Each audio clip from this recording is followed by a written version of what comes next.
3월 11일 새사랑교회 수요 영상 공부를 시작하겠습니다. 지난주에 이어서 이번 주는 원래 이제 10절부터 이제 우리가 공부하게 될 텐데, 좀 지난주에 공부했던 그 부분 중에서 이제 8절, 9절에 있는 말씀이 좀 중요한 부분이기 때문에 그 부분에 대한 부분을 조금 한번 다시 한번 성경을 읽을게요. 제가 8절 9절 이런 말씀이 있습니다. 내가 그들 중에 거할 성소를 그들이 나를 위해 짓되 물은 내가 내게 보이는 모양대로 장막을 짓고 기구들도 그 모양을 따라 지을지니라. 아멘. 성막이라고 하는, 요즘 말로 하면 이제 교회를 얘기하는 거죠. 교회 안에 교회를 짓 때 교회 안에 이제 그 설교단은 어떻게 할 것이냐, 또 피아노는 어떻게 할 것이냐, 또 성가대석은 어떻게 만들 것이냐, 이런 모든 것들을 놀랍게도 하나님께서는요, 하나님의 방법대로 하라고 말씀하시거든요. 그게 굉장히 중요한 것 같아요. 그래서 오늘 지금 말씀하신 것처럼 나를 위해 짓는데 모양대로 장막을 짓는데 그 모양을 따라 지으라 하여튼. 그러니까 하나님께서 하나부터 열까지 전부 다 이 부분에 대해서는 너무 지나칠 정도로 아주 세밀하게 가르치거든요. 물론 이제 이스라엘 백성들이 그런 거에 대한 경험이 전혀 없었죠. 아마 그들이 애굽에서 보았던 것은 애굽에서 신을 숭배하는, 우상 숭배하는 그 모습들을 봤기 때문에 하나님께서 그래서 그들에게 처음부터 ABCD부터 가나다라부터 가르친 건가 라는 생각이 들어요. 어떻게 보면 이스라엘 백성들에게 있어서 그런 하나님을 만났다는 게 참 놀랍다는 거죠. 그러니까 그런 기초가 되어 있어야, 신앙의 기초가 되어 있어야 그 신앙의 기초 위에 점점점 믿음이 성장해 나갈 수 있는데, 이건 우리 지금도 마찬가지라고 저는 생각을 해요. 우리가 이 믿음 생활을 하고 교회 생활을 해 나가는 과정에서 기초가 없이 이루어지게 되면 혼란에 빠지게 됩니다. 예를 들어서 이제 교회에 여러분 열심히 성격대로 열심히 믿는 분들이 있고, 또 봉사도 열심히 하는 분들이 있고, 몸이 부서지라 그렇게 헌신하는 분들도 있습니다. 물론 참 고맙지요. 그런데 문제는 뭐냐면 내 방식대로 하겠다라고 하는 겁니다. 위험한 건 바로 거기 있는 거죠. 내 방식대로 하겠다. 그러다 보면 다른 사람의 의견에 대해서는 정말 충돌이 일어나는 것이고, 내 방식이 옳은데 왜 다 그렇게 얘기해? 이렇게 해서 이제 거부감이 일어나게 되는 거거든요. 그러니까 여러분 가장 잘 기억하셔야 되는 게 뭐냐면, 하나님께서 성막을 만드시는데, 하나님께서 거하실 성막을 만드시는데, 그 성막 안에 들어가는 모든 물건 하나하나가, 성구 하나가 전부 다 하나님이 아주 맞춤식으로 그렇게 이스라엘 백성들한테 지시해요. 물두멍은 어디에 놔야 되고, 물두멍은 어떻게 만들어야 되고, 어느 나무에다가 어떻게 금박을 입히고, 이걸 전부 일일이 하나님께서 가르치시거든요. 우리가 상식적으로 생각하면 이렇게까지 할 필요 있나? 그냥 맡기시지. 모세 아론에게 맡기시든지 다 맡겨버리시면 될 걸 왜 그렇게까지 하시나 했지만, 여러분 기초가 굉장히 중요하다는 게 바로 그 점이에요.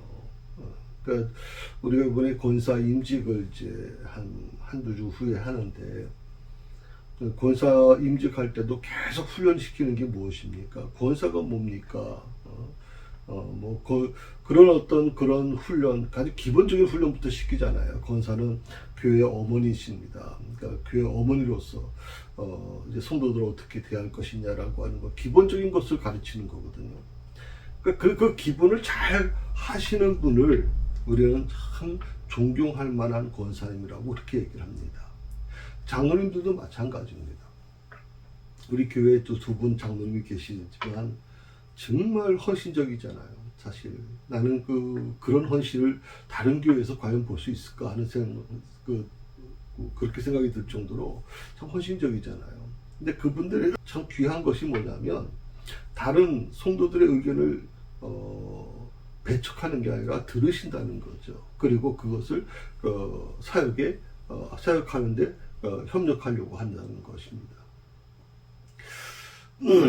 보통 우리가 보통 기존의 교회에서 생각할 때 뭐 장로라고 하면 장로직이라고 그러면 굉장히 권위적이고 뭐 목이 뻣뻣해지고 지시 형태고, 저희 교회도 초창기 때 이분 때문에 많은 젊은 남자 집사들이 교회를 떠났어요.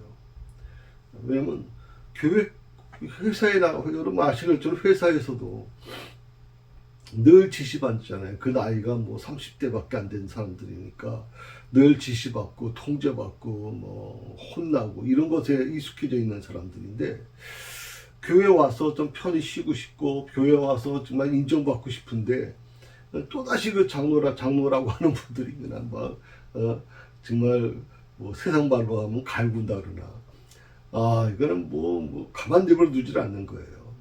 하사껏 그냥 개입하고 통제하고 그러거든요. 그래가지고 이분들이 교회 적응을 하지 못하고, 교회는 그분 중에 이렇게 말하신 분이 계셨어요. 회사에 5일 동안 세상에서 지내는 것도 힘든데 교회 와서까지 이렇게까지 통제받고 이렇게까지 무시당하는 것은 너무 고통스럽다 얘기를 하더라고요. 그래서 그래도 하나님께서 이제 우리 두 분 장로님을 이렇게 세우셔서 많은 성도들에게 참 귀감이 된다고 생각을 해요. 처음에는 여성 장로님이시다 보니까 좀 이렇게 너무 부드럽고 너무 휘둘리는 거 아니냐라고 사람들이 많이 생각도 하고, 또 이렇게 집사에서 권사에서 장로가 됐기 때문에 그런 어떤 권사 대하는 것처럼 대하는 분들도 많이 좀 있었잖아요.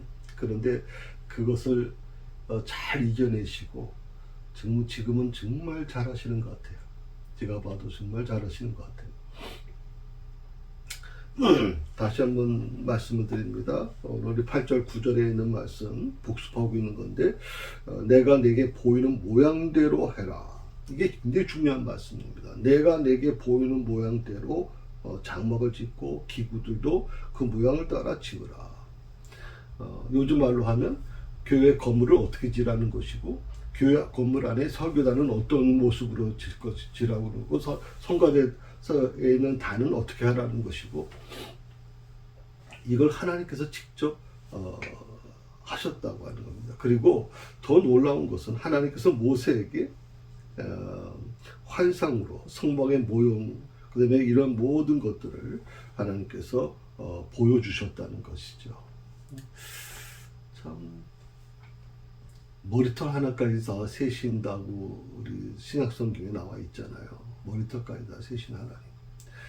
공중에 나는 새도 하나님 허락 없이는 떨어지는 법이 없다. 들의 백합화도 하나님이 다 입히신다라고 얘기하시잖아요.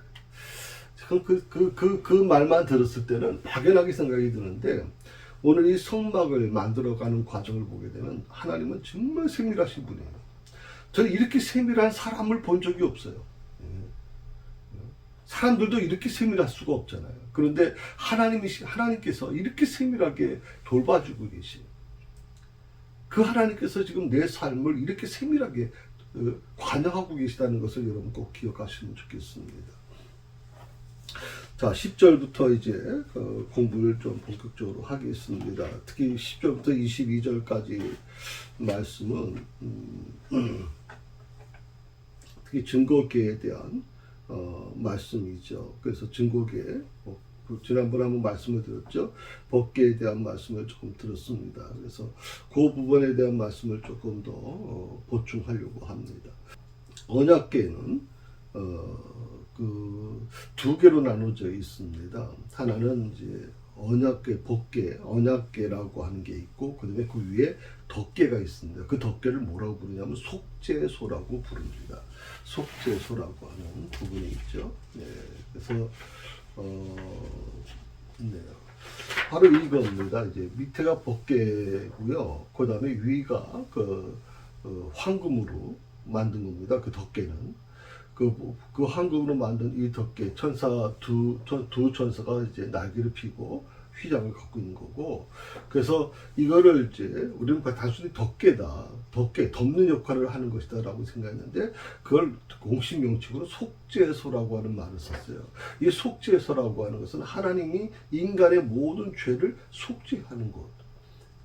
그래서 이 속죄소라는 게 굉장히 중요한 의미를 갖고 있어요. 그래서 특별히 저 천사가 두 날개를 이제 속죄소를 덮고 있는데, 그것이 바로 하나님께서 이 자리에서 모세와 만나 말씀하실 것을 약속하시는 내용이 바로 나오고 있습니다. 그러면 이제 성경 구절 하나하나를 좀 읽어가면서 같이 말씀을 한번 나눠보도록 합시다. 자, 10절에 있는 말씀입니다. 같이 여러분 성경 보시면서 같이 읽도록 합시다. 그들은 조각목으로 궤를 짜되 길이는 2규빗 반, 너비는 1규빗 반, 높이는 1규빗 반이 되게 하고, 너는 순금으로 그것을 싸되 그 안에 안팎을 싸고 위쪽 가장자리로 돌아가 금태를 두르고, 그리고 금고리 넷을 부어 만들어 그 네 발에 달되 이쪽에 2고리 저쪽에 2고리를 달며, 조각목으로 채를 만들어 금을 싸고 그 채를 궤 양쪽 고리에 끼워서 궤를 매게 하고. 계속 이제 그런 내용이 좀 쭉 나옵니다. 그래서 조각목으로 만든다라고 하는 표현을 썼는데, 이 조각목이라고 하는 것은 전에 말씀을 드렸죠. 지난주에 아카시아 나무라고 했어요. 우리나라 아카시아 나무하고 를 생각할 수 있는데, 우리나라 아카시아 나무하고 좀 다릅니다. 물론 같은 그 아카시아 나무라고 하는 명칭은 비슷하지만, 그 근동 지방에 있는 아카시아 나무는 우리가 보는 아카시아 나무보다도 더 열악합니다. 그러니까 물이 마음껏 공급되지 못하잖아요. 사막 가운데 있으니까. 그러다 보니까 이 줄기부터 해서 막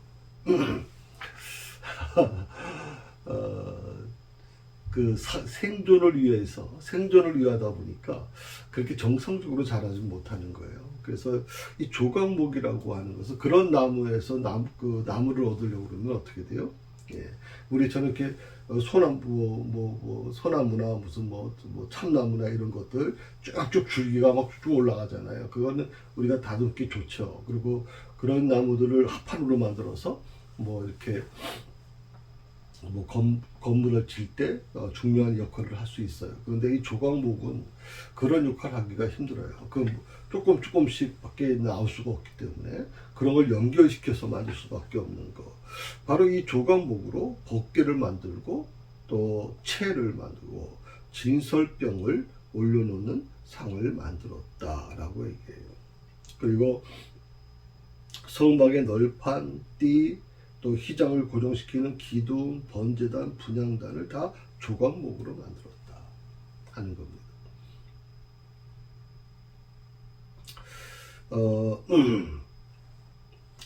자, 그 다음에 다른 거는 여러분 그렇게 보시면 될 것 같고요.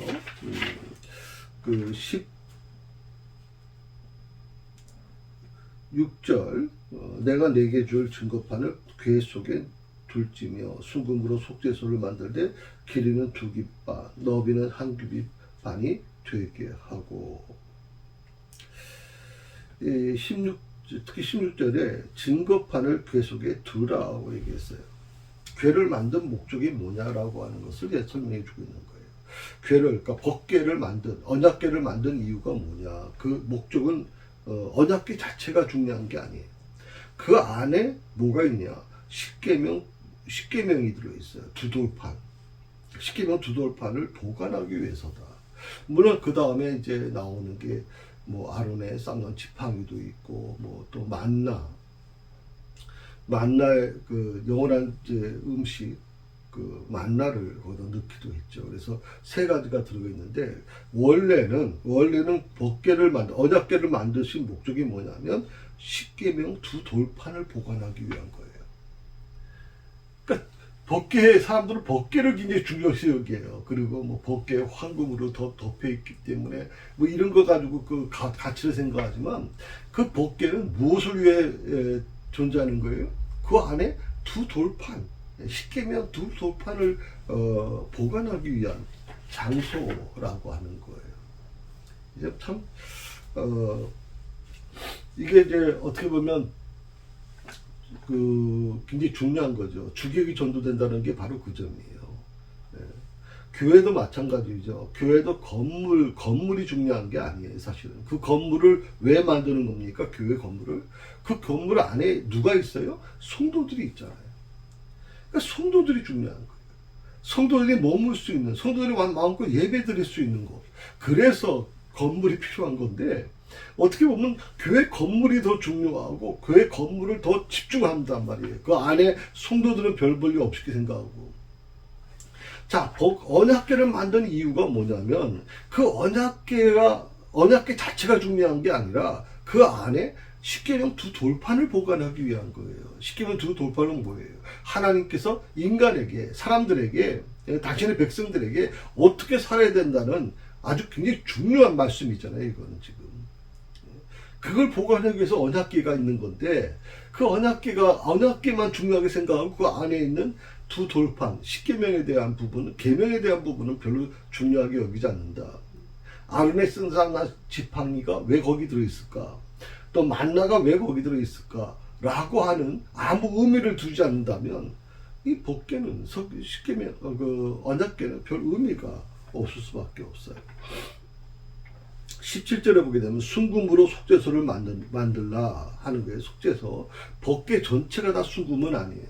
그건 그 언약궤 밑에 있는 보관하고 있는 그곳은 아마 그 완전 순금이라기보다는 순금으로 덮었겠죠.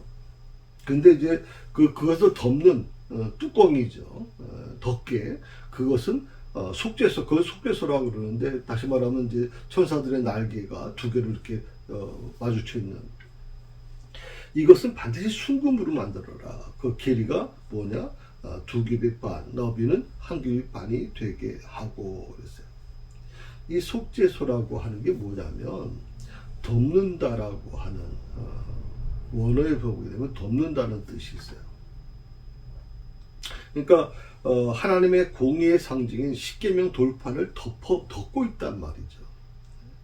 그게 굉장히 중요한 것 같아요. 그러니까 속죄소는 어떤 거냐면 하나님의 공의와 거룩하심으로 인해서 마땅히 저주와 심판을 받아야 될 내 죄악을 덮어주시는 한 세 가지 생각할 수 있어요.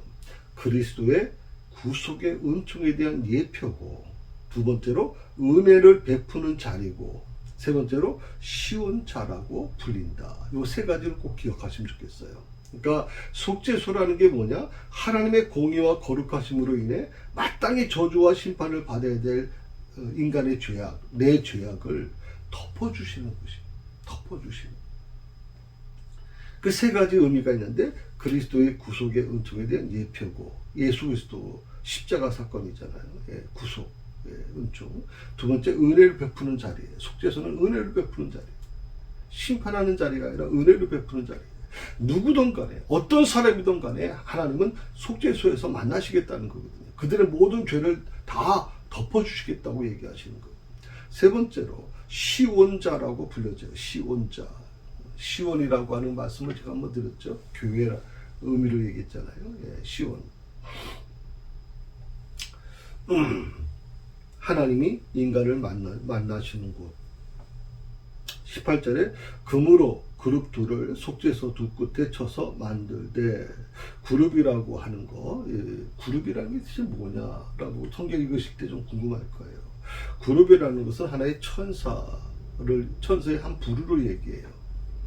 그러니까 하나님의 구속 사역에서 보좌관 역할을 수행하는 천사의 한 부류를 일컫는 게 그룹이다. 이 그룹이라고 하는 것은 이 속죄소를 이제 덮고 있는 그 속죄소를 위에 있는 천사의 두 날개를 핀 천사들의 모습이 그룹이라고 그랬었는데, 그룹의 모습이 어떤 모습이냐? 사람과 짐승의 혼합된 형상, 그 형상의 날개를 가진 것이다. 그러니까 이 그룹은 사랑과 짐승이 혼합된 형상, 우리가 상상을만 할 수 있지, 그게 어떤 모습인지 우리는 지금 남아있지 않기 때문에 모르죠. 근데 그 그룹이라고 하는 부분이 바로 그런 의미를 갖고 있다. 18절에 한 그룹은 이 끝에 또 한 그룹은 저 끝에 곧 속죄소 두 끝에 속죄소와 한 동이로 연결할지며 20절에 그룹들은 그 날개를 높이 펴서 그 날개로 속죄소를 덮으며 그 얼굴을 서로 대하여 속죄소를 향하게 하고 21절입니다. 속죄소를 궤 위에 얹고 내가 내게 줄 증거판을 궤 속에 넣어라. 그러니까 돌판은 십계명은 공입니다. 속죄소는 뭡니까? 하나님의 사랑입니다. 답이 이 공의가 공의와 사랑을 어떻게 이걸 좀 비율로 생각하면 어느 정도 해야 될까요? 공의와 사랑. 어떤 분들은 하나님의 공의를 더 우선 생각하고 어떤 사람들은 하나님의 사랑을 더 우선합니다. 요즘 말로 하면 이제 우리 장로교 같은 경우는 하나님의 공의를 굉장히 중요하게 여기잖아요. 감리교는 하나님의 사랑을 더 중요하게 여겨요. 그러니까 그런 부분에서 이제 교단도 좀 차이는 있습니다만은 중요한 것은 하나님의 공의를 뭐가 덮어요? 하나님의 자비와 사랑이 덮고 있는 거예요. 그러니까 공의가 중요하냐 사랑이 중요하냐 이것보다는 공의를 뭐가 돕느냐? 그 하나님의 자비와 사랑이 덮고 있다. 그게 바로 속죄소라는 거예요. 벗개를 덮는. 그 속죄소로 희생당하신 예수 그리스도의 피로 하나님의 공의 앞에 드러난 모든 죄악을 덮게 하신다. 레위기 16장 15절에 이렇게 말씀합니다. 또 백성을 위한 속죄제 염소를 잡아 그 피를 가지고 휘장 안에 들어가서 그 수송아지 피로 행함같이 그 피로 행하여 속죄소 위와 속죄소 앞에 뿌릴지며. 그러니까 피를 그 동물의 피를 그 속죄소 그 위에 그 뿌리라고 하는 것이죠. 이게 바로 쉽게 말하면 요즘 말로 하면 이제 번제의 하나의 그 시작이 된 겁니다. 그러니까 짐승의 피를 뿌림으로 인간의 모든 죄악을 하나님이 용서하시겠다라고 하는 것이죠. 그것이 그 피 뿌림이 누굽니까? 결국 마지막 그걸 종결하신 분이 예수님입니다. 예수님의 십자가는 어느 순간에 갑자기 나타나는 게 아니라 수천 년 동안 내려왔던 하나님과 인간과의 계약이 이루어진 것이죠. 그래서 그것을 더 이상 짐승을 희생하지 않고 예수님께서 직접 그것을 감당하셨다는 것이죠. 22절입니다. 거기서 내가 너와 만나고 속죄소 위 곧 증거궤 위에 있는 두 그룹 사이에서 내가 이스라엘 자손을 위하여 내게 명령할 모든 일을 내게 이르리라. 오직 그리스도의 피로 속죄함을 받은 자만이 하나님을 만날 수 있다는 걸 분명히 그리스도의 속죄함을 받지 않은 자는 절대 하나님을 만날 수가 없는 거죠. 선행 안 됩니다, 여러분. 저는 우리 성도들 중에서 그렇게 선행을 행하는 분들 보면서 그거 참 대단하다. 참 저분은 믿음이 있는 것 같아. 정말 하나님을 정말 사랑하는 것 같아라고 얘기하는 분들이 있을 수 있어요. 그런데 물론 그걸 저는 부정하진 않아요. 그런데 여기서 기억하셔야 될 게 뭐냐면 예수님께서 우리를 속죄해 주시는 그 모든 과정, 하나님을 만날 수 있는 이 모든 과정은요 선행으로 이루어지는 거 아니에요, 여러분. 그거는 반드시 예수 그리스도의 피로 이루어지는 거예요. 예수 그리스도의 피로 속죄함을 받은 자만이 그것을 통과할 수 있는 거죠.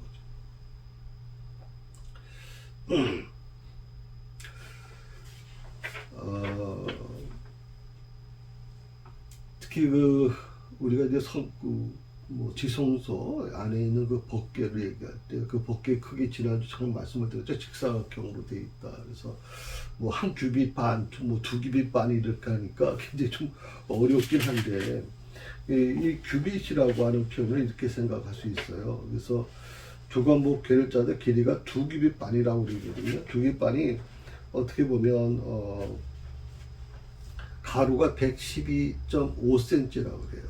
두 규빗 반. 그 다음에 세로가 67.5cm, 높이가 67.5cm. 그렇게 해서 직사각형 상자로 이루어졌다라고 얘기를 하고 있어요.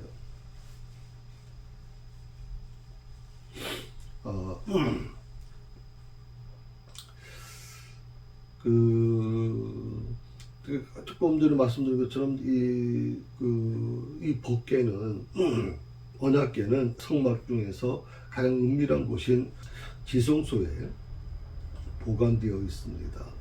처음에는 그 속에 조금 전에 말씀드린 것처럼 십계명 두 돌판이 원래 담겨 있었어요. 그 언약궤가 하는 역할 중에 하나가 이 십계명을 보관하고 하는 거예요. 보관하기 위해서.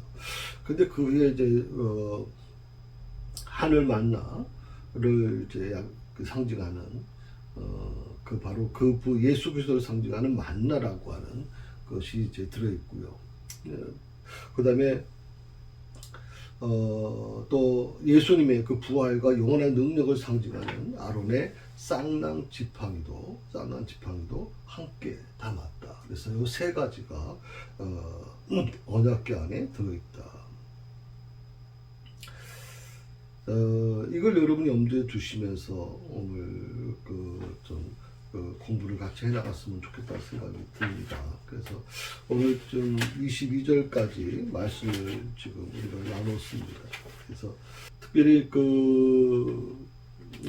진설병 제작이 이제 23절부터 30절까지 나와 있는데요. 진설병이라는 게 한번 좀 보여드릴까요? 진설병이 어떤 건가? 이 법궤에 대한 부분을 조금 말씀을 드리면, 법궤를 지금 이 사진은 이제 제사장들이, 레위인들이죠. 제사장들이 이제 그 법궤를 양어깨에 메고 있죠. 이것은 바로 여러분 잘 보시는지 모르겠어요. 이런 이제 금으로 이제 코팅한 막대기를 꽂아서, 법궤에는 절대 손을 대면 안 되기 때문에 누구도 손을 대는 자는 죽었어요. 법궤는. 그렇기 때문에 이렇게 해서 하나님께서 이미 그런 어려움이 없도록, 우리가 성경에서 이제 우사가 거룩한, 어떻게 보면 우사는 그 법궤가 떨어질까봐, 그래서 이제 그 법궤에 손을 댔지만 결국에는 우사가 그 자리에 죽잖아요. 그러니까 그게 우리가 이렇게 생각할 수 있어요. 무조건 나쁜 행동 때문에만 그렇게 하나님이 심판을 받는 게 아니라, 우사가 나쁜 행동을 한 게 아니잖아요. 법궤가 떨어지면 혹시 상할까봐 그는 나름대로 그런 마음을 가지고 순간적으로 그 법궤가 떨어지지 않기 위해서 손을 막은 거거든요. 그럼에도 불구하고 왜 하나님은 우사를 치셨을까 하는 거거든요. 이걸 여러분 염두에 두셔야 돼요.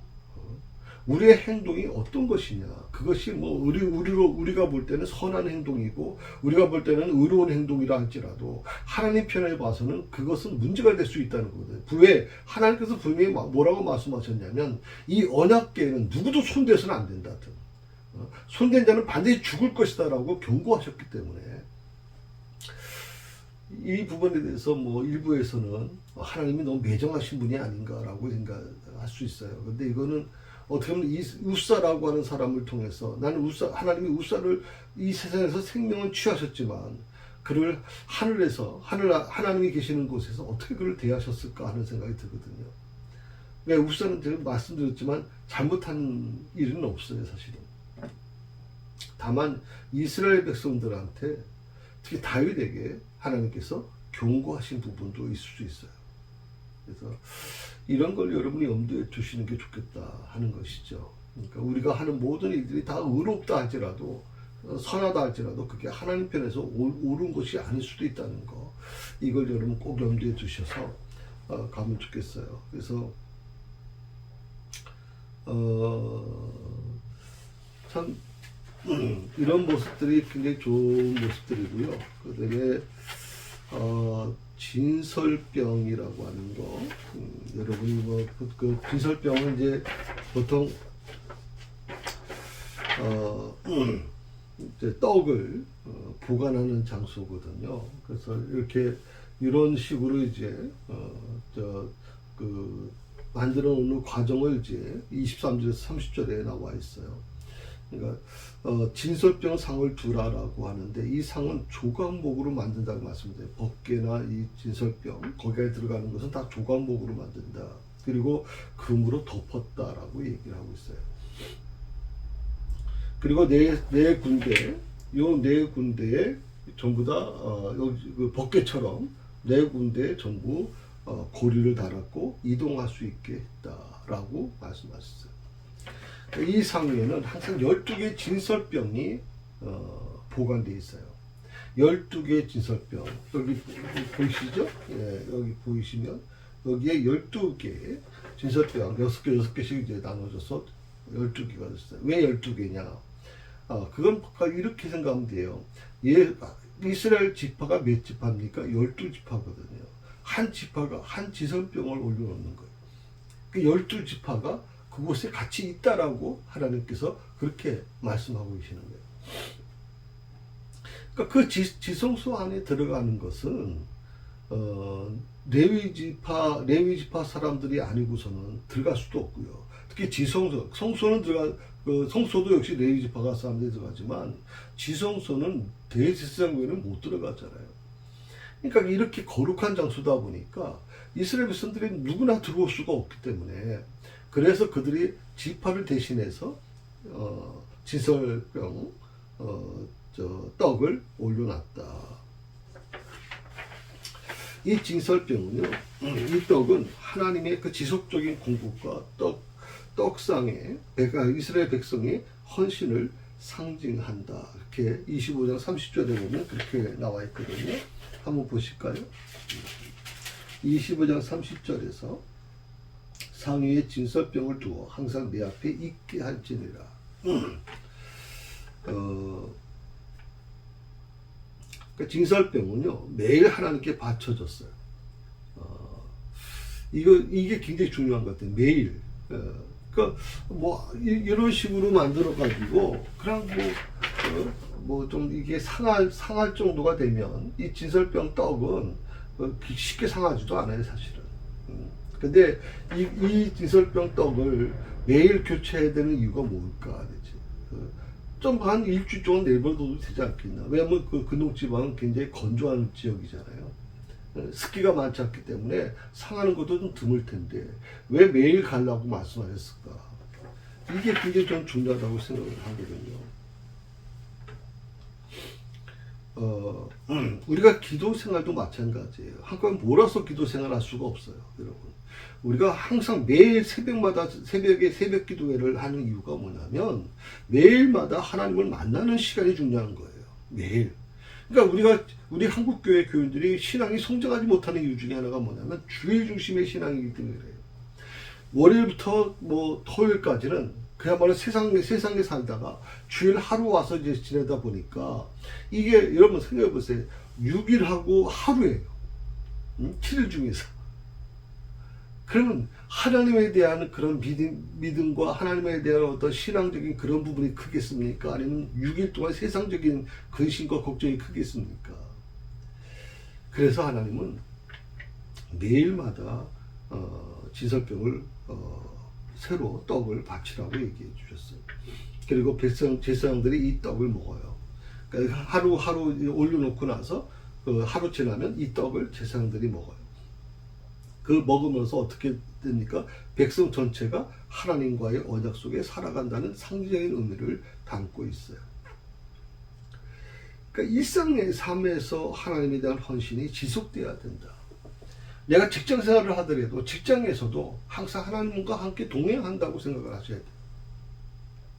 가급적이면 아침에 일어나셔서 교회에 오시기는 힘들 수 있겠지만 그래도 여러분이 운전하면서 직장까지 가는 기간 동안에 잠깐 하나님께 기도할 수 있어요. 눈을 감고 기도하지 않으셔도 돼요. 얼마든지 가능합니다. 그러니까 그렇게 하루하루를 하나님과 같이 동행하는 그런 삶이 되면 아름다운 삶이 된다고 생각해요. 그러니까 하나님께 드리는 예배가 어떤 특정 시간과 장소에 국한되어서는 안 되는 것이고, 그러니까 이스라엘 백성 삶 전체에 걸쳐서 이루어진다는 아주 중요한 교훈을 전달하는 게 이 진설병에 대한 부분입니다. 그래서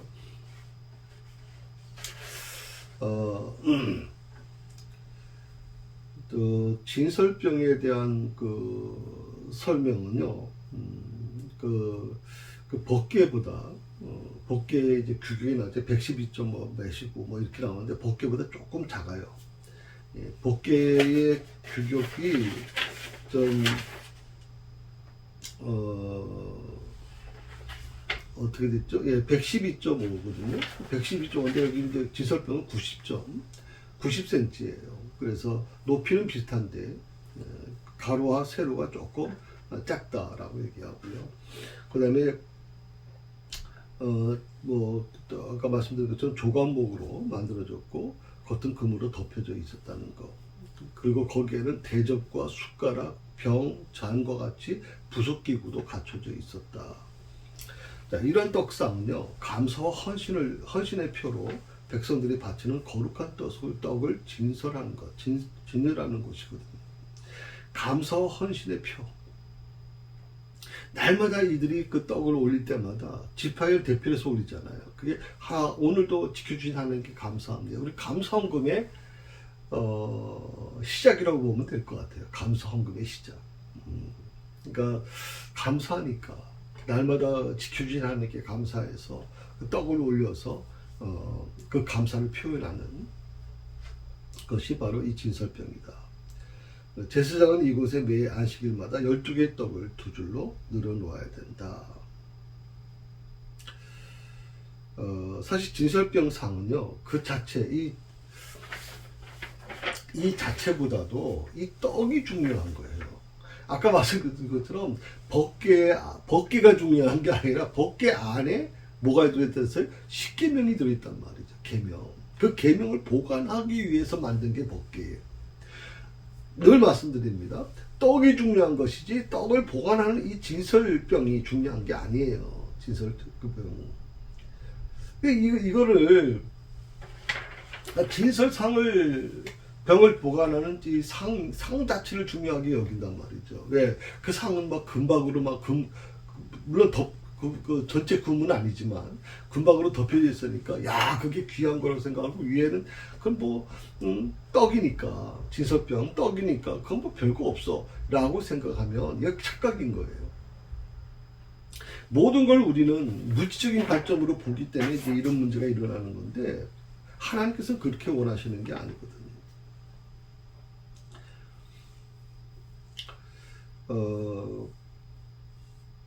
결국 12개의 떡을 이제 바치는 것은 이스라엘 전체를 바치는 행위라고 우리가 볼 수가 있죠. 이렇게 바쳐진 떡은 하나님의 은혜를 감사하고 그리고 대제사장과 그 자손들이 성막들에서 먹었다. 제사장과 그 자손들이. 제가 어릴 때 늘 교인들이 이제 성미를 해주면 성미의 쌀은요 다양해요. 그러니까 뭐 어떤 보리쌀도 들어가 있고 어떤 거는 막 쌀도 좋은 쌀도 있고 안 좋은 쌀도 있고 막 섞여 있어요. 그래서 성미쌀을 먹는 게 곤욕이었어 어릴 때 정말. 왜냐하면 쌀에서 냄새도 나고. 그러니까 어떻게 보면 참 가난하신 분이 드린 것 같아요. 묵은 쌀을 드린 것 같은데 그걸 먹으면서 뭐 밥에서 막 냄새가 났거든요. 제가 냄새가 나는데 그러면 저희 아버님이 혼냈거든요 저를. 이건 성도님들이 정말 정성껏 드린 거다. 그러니까 이 밥에 대해서 절대 탓하면 안 된다라고 얘기해서 어릴 때부터 그렇고 저는 그걸 먹고 살아왔거든요. 이 떡이라고 하는 게 굉장히 중요하다고 생각을 해요. 그러니까 제사장들, 대제사장과 그 자손들이 먹었다라고 하는 거. 좀 그런 부분들이 굉장히 중요하죠. 그래서 요즘에 목회자들이 이제 투자 하는 분들이 계시잖아요. 뭐 생활이 안 되니까. 저는 지금도 그런 마음을 가져요. 제 아내 보고 어떤 돈을 버는 그런 일은 하지 않았으면 좋겠다. 우리는 하나님께 바쳐진 가정이고 정말 주님을 위해서 온전히 살아야 되기 때문에 그런 마음을 가져서 뭐 우리가 돈을 모아서 돈 부자가 되는 것도 아닐 것이고 우리의 목적은 오직 하나님의 영광을 위해서 사는 거니까 그 사명을 위해서 지금까지 왔거든요. 지금도 뭐 저는 후회되진 않아요. 정말 여기까지 온 거에 대해서 감사하게 생각하고 있거든요. 이런 점에서 보면 진설병은 예수 그리스도를 상징한다고 볼 수가 있습니다. 왜냐하면 예수님은 인류의 죄를 대속하기 위해서 자기 생명을 바치셨고 또한 당신을 의뢰하는 자에게 영원한 생명을 제공하시기 때문입니다. 생명의 떡으로 오신 예수님, 요한복음 6장 35절에서 생명의 떡이라고 말씀하셨는데 매 순간 우리에게 구원과 힘과 능력을 제공해 주시는 분임을 우리가 다시 한번 깨닫게 되기를 원합니다. 예, 오늘 여기까지 하겠습니다. 다음 주에는 31절부터 40절까지 말씀을 나누도록 그렇게 하겠습니다. 수고하셨습니다. 하나님 감사합니다. 오늘도 주신 말씀 깊이 묵상하며 법궤의 의미가 뭔지, 법궤 자체가 중요한 게 아니라 특히 법궤가 뭐 황금으로 만들어졌다고 그래서 그게 중요한 게 아니라 법궤 안에 있는 두 돌판을 보관하기 위해서 법궤를 만든 것입니다. 이게 우리가 하나님 주객이 전도되는 것처럼 교회 건물만 치중하려고 하는 거, 교회 안에 정말 하나님이 구속받은 성도들, 그 성도들 한 사람 한 사람을 소중히 여기지 않는 그런 교회가 돼서는 안 될 줄 압니다. 우리 새사랑교회도 바로 그런 일을 감당할 수 있는 좋은 교회가 될 수 있도록 도와주옵소서. 특히 오늘 진설병도 마찬가지로 진설병이 중요하지 진설병을 보관하는 담는 그런 그릇 또 그런 상이 중요한 게 아니지 않습니까? 오늘도 이 부분을 우리가 염두에 두게 하시고 늘 주님 앞에 온전히 자신을 드러내는 그런 삶이 될 수 있도록 축복해 주옵소서. 예수님의 이름으로 기도드립니다.